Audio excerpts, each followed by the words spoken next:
முருகன் திருவருளால் கதிர்வேல் ஜோதிடம் சார்பாக இன்று சனி பகவானை பற்றி கொஞ்சம் விளக்கம் சொல்ல இருக்கிறேன்.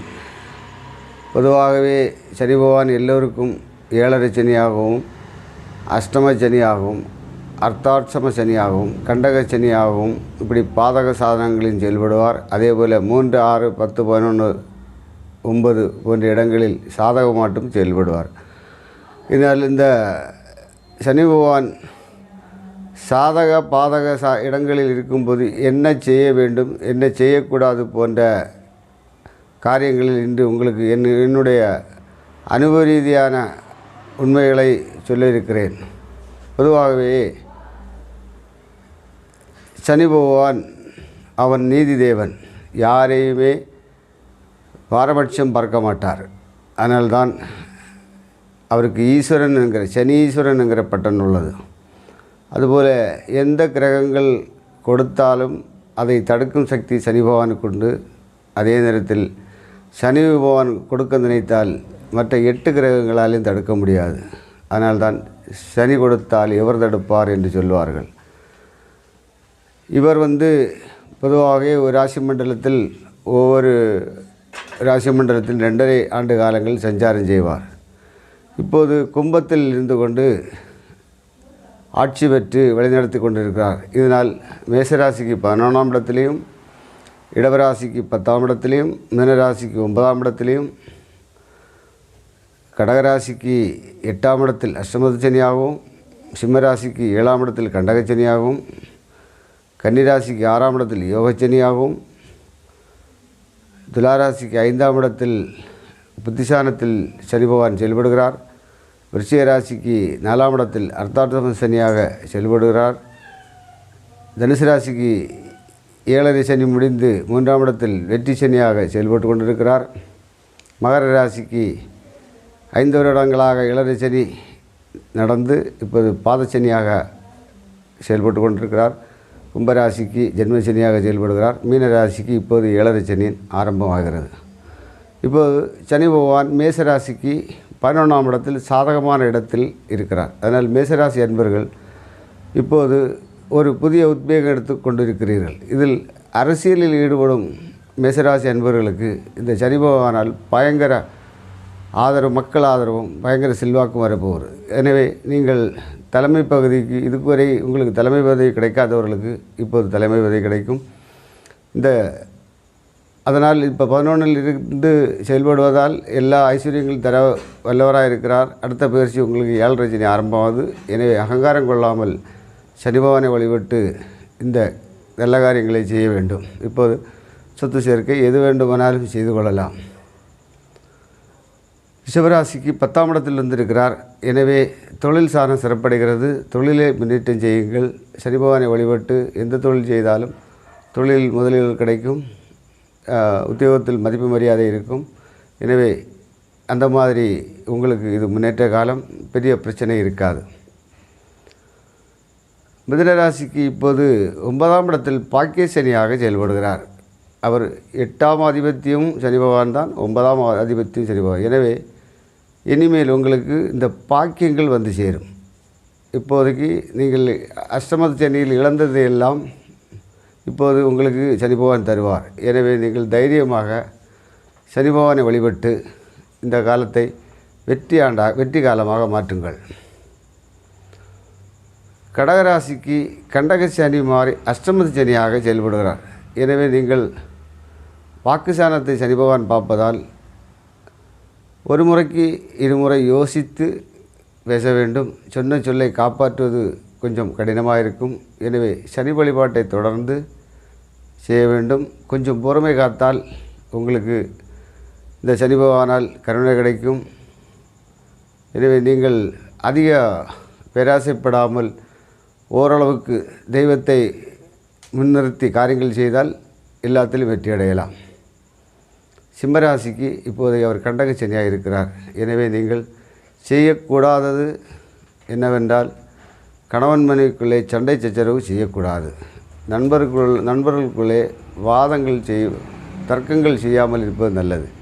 விட்டு கொடுத்து போவது நல்லது. உங்களுக்கு கணவன் மனைவிக்குள்ளே தொழில் நிமித்தமாக இப்போது பிரிவு ஏற்பட்டால் அது ஒரு நல்ல பிரிவு என்று நினைத்து கொண்டு நீங்கள் அப்போது செயல்படலாம். வாகனங்களில் செல்லும்போது கடவுளை முன்னிறுத்தி கடவுளை தியானித்து கொண்டு எந்த மதத்தவராக இருந்தாலும் சரி கடவுளை பிரார்த்தித்து வாகனத்தில் செல்ல வேண்டும். உங்களுக்கு சகலமங்களும் உண்டாகும். கன்னிராசிக்கு இப்போ 6ஆம் இடத்தில் சனி பகவான் வந்திருக்கிறார். செய்யக்கூடியது என்னவென்றால் இதுவரைக்கும் வாங்கி குவித்த கடத்தை எல்லாம் மீட்டும் தருவாயில் சனி பகவான் வந்திருக்கிறார். எனவே கடனை அடைப்பதிலேயே நீங்கள் இப்போது குறிக்கோளாக இருக்கணும். அதுக்குள்ள சகல ஐஸ்வர்யத்தையும் தருவார் சனி பகவான். எனவே கடன் அடைப்பது, இழந்ததை அடகு வைத்த நகையை மீட்பது, வீட்டு பத்திரத்தை மீட்பது போன்ற காரியங்கள் செய்யலாம். இப்போதைக்கு கடன் வாங்காதிருப்பது உங்களுக்கு நல்லது. 6இல் சனி பகவான் இருப்பதால் புதிய கடன் வாங்காமல் அட்ஜஸ்ட் பண்ணி போகிறது நல்லது. துளாராசிக்கு 5ஆம் இடத்தில் சனி பகவான் இருப்பதால் பிள்ளைகள் வழியில் சில மனச்சங்கடங்கள் வரக்கூடும். அவங்கள் சொன்ன சொல்லை கேட்காமல் இருக்கலாம். எனவே அவங்கள்ட்ட அனுசரித்து போங்கள். பூர்வ சாணத்தில் குடும்ப சாணத்தில் தர்க்கம் செய்யாமல் இருப்பது நல்லது. பிள்ளைகளுக்காக செலவு செய்தால் அது நல்ல செலவாக அமையும். எனவே இது நீங்கள் குடும்பத்தில் கொஞ்சம் விட்டு போவது நல்லது. சரியா? அடுத்து விருச்சிக ராசிகளுக்கு இப்போ 4ஆம் இடத்தில் சனி பகவான் வந்திருக்கிறார். வீடு கட்டும் யோகம் உண்டு. எனவே வீட்டு கட்டியது போன்ற காரியங்களில் நீங்கள் அதுக்கு முயற்சி எடுக்கலாம். முடிந்தவரை வீட்டு பத்திரத்தை அடமானம் வைக்காமல் இருப்பது உங்களுக்கு கொஞ்சம் நல்லது. அது செய்யாமல் இருப்பது கொஞ்சம் நல்லது என்று நினைக்கிறேன். எனவே நீங்கள் அதை ஒரு முறைக்கு பலமுறை யோசித்து அந்த காரியத்தை செய்தால் இந்த சனி பகவான் கும்பத்தில் இருந்து கொண்டு உங்களுக்கு நல்லதே செய்வார். அடுத்து தனுசு ராசி. தனுசு ராசிக்கு இப்போதுதான் 7.5 ஆண்டு காலமாக அவர் பிடித்திருந்த சனி பகவான் விட்டு வெற்றி ஸ்தானத்தில் இருக்கிறார். உங்களுக்கு இப்போது செல்வாக்கும் செல்வம் உயரும் நேரம். எனவே நீங்கள் அகங்காரம் கொள்ளாமல் இதை இன்னும் அடுத்த பயிற்சி 4ஆம் இடத்து பின்னோக்கி பார்வையில் பார்ப்பார். ஆனால் நம்ம எவ்வளவு இழந்திருக்கிறோம், எவ்வளவு மன கஷ்டப்பட்டிருக்கிறோம் என்று நினைத்து மற்றவர்களை மனநோகாமல் நீங்கள் நடந்து கொள்ள வேண்டும். அது நீங்கள் செய்யக்கூடியது.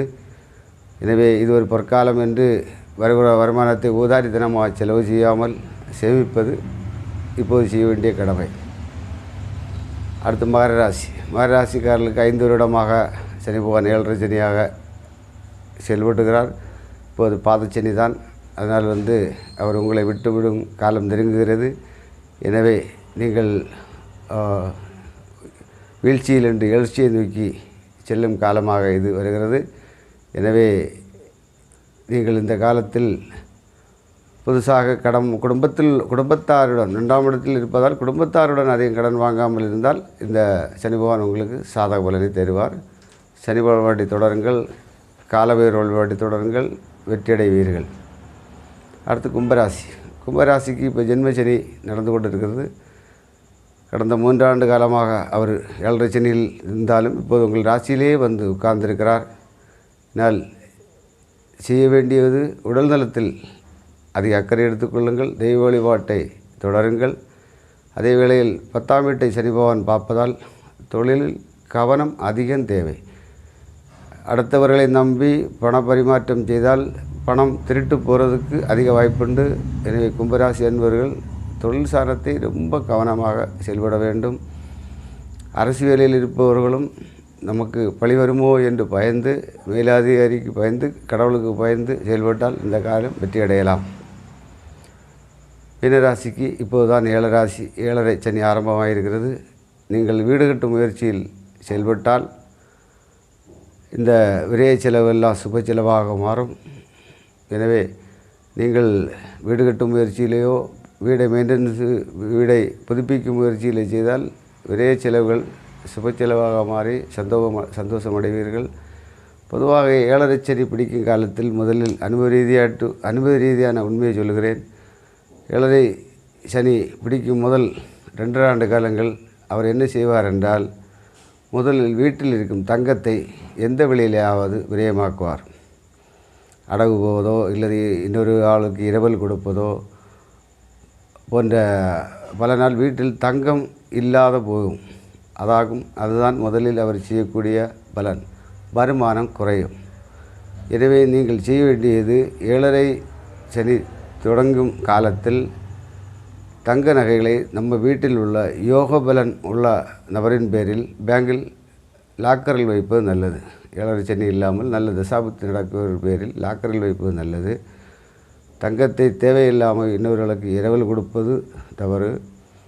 7.5 சனி காலங்களில் இன்னொரு ஆளுக்கு ஜாமீன் போடுவது தவறு.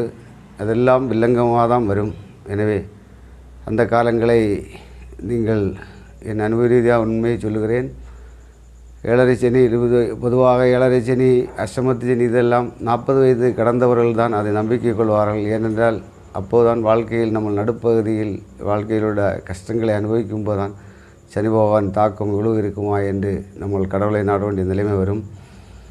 எனவே நியாயத்தின் அதிபதியாக இருப்பதால் உண்மைக்கு ஒரு காலம் உண்மை ஒரு நாளும் உறங்காது என்பார்கள். அதுபோல் உண்மைக்கு அதிபதி நீதி தேவனாகிய சனி பகவான் நம்ம நேர்மையுடன் உண்மையுடன் நடந்தால் அவர் துன்பம் செய்ய மாட்டார் என்று சொல்லி உங்களுக்கு சனி ஒரு கிடைக்க காலபைரவர் வழிபாட்டையும் பெருமாள் வழிபாட்டையும் தொடர்ந்து வெற்றியடைய வாழ்த்துகிறேன்.